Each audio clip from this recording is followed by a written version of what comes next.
Mr. Chairman, distinguished colleagues, first of all, I would like to sincerely thank the Italian OSCE chairmanship for its hospitality in Milan and its highly professional steering of the organization. Unfortunately, over the past year, we have moved further away from the guidelines set by the Helsinki Final Act and the Charter of Paris for a New Europe. We have not settled conflicts in the OSCE area, we have not diffused tensions, we have not created an atmosphere of mutual understanding and trust, just the opposite. The OSCE remains hostage to geopolitics. The military capabilities and presence at each other's borders continue to dangerously build up. Domestic, political and even personal interests dominate over the interests of common security. The paradigm of conflict dominates over that of security community. We should stop thinking of new military bases, pumping our region with lethal weapons. It does not contribute to security for all. We should not be fatalists when it comes to resolving conflicts leading to human loss, in situations when a single spark can light a big fire. We cannot afford the luxury of strategic patience and idle contemplation when it comes to fostering an open, inclusive and mutually respectful dialogue which has no alternative.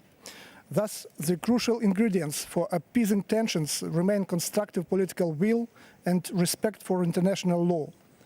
This is exactly what the President of Belarus spoke about at the Munich Security Conference core group meeting last October in Minsk, reminding of his idea to launch a new Helsinki process. We do not propose to revisit the existing security architecture in Europe. Everything that has been done should be preserved and, where it is necessary, updated in the light of new challenges, obvious tendency of escalation of tensions, new arms race. The question number one on the agenda is not to redefine spheres of influence, but to identify and reconcile interests and strategic vulnerabilities. We urgently need to look for opportunities to work through the basics of this process, even if we should start at an expert level and then involve the main stakeholders. Rediscovering the spirit and the essence of the Helsinki process, adapted to new realities, could become the major political project of a unifying nature for the whole continent. The settlement of the Ukrainian conflict is a core issue of the European security. Some people say even that Donbas is an issue of political order in Europe. Unfortunately, the recent developments are of serious concern. With the incident in the Kerch Strait, we have come closer to an extremely dangerous line, that of a full-scale conflict. It is a red line. Behind it is the point of no return. We know too well from the history that similar incidents led to world wars in the past. Belarus will continue to exert maximum efforts to help resolve the crisis, including through supporting the work of the Trilateral Contact Group in Minsk. We stand ready to constructively engage in any serious scenarios to resolve this conflict. In the political military field, we support stock-taking of main intergovernmental controversies, identifying areas and points of tension leading to open military clashes, enhancing military transparency through establishing a system of signaling to each other on potential threats of conflict, restoring official and non-official channels of communication between the military, exchanging experience of regional and local confidence and security-building measures, among others.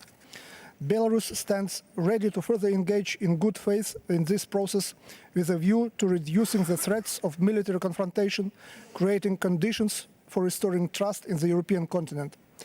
This is best response, in our view, to the so-called security dilemma in the OSCE area, when actions of some participating states aimed at ensuring their own security lead in reality to the deterioration of security for all. The organization should redouble its effort to counter common threats and challenges. I emphasize common threats. Despite the critical situation and escalation of tensions in the OSCE area and the fact that attempts to restore dialogue have not been successful so far, Belarus firmly believes that the organization should continue to focus on key issues that have a clear unifying component. Being guided by this logic, we hosted together with the OSCE Secretariat the high-level conference on preventing and countering terrorism in the digital age, last October in Minsk. We intend to further build on the topics of terrorism and anti-Semitism, including within the framework of the joint agenda of the OSCE and the UN. We recognize a real practical value in fostering connectivity, including by promoting dialogue of various integration processes in the OSCE area. A strong economic multilateralism would also help decrease interests to inflaming conflicts. Belarus remains committed to supporting any constructive ideas and efforts within the OSCE framework aimed at identifying common denominators across all three dimensions of security in order to ensure peace and prosperity in the OSCE area. Thank you for your attention.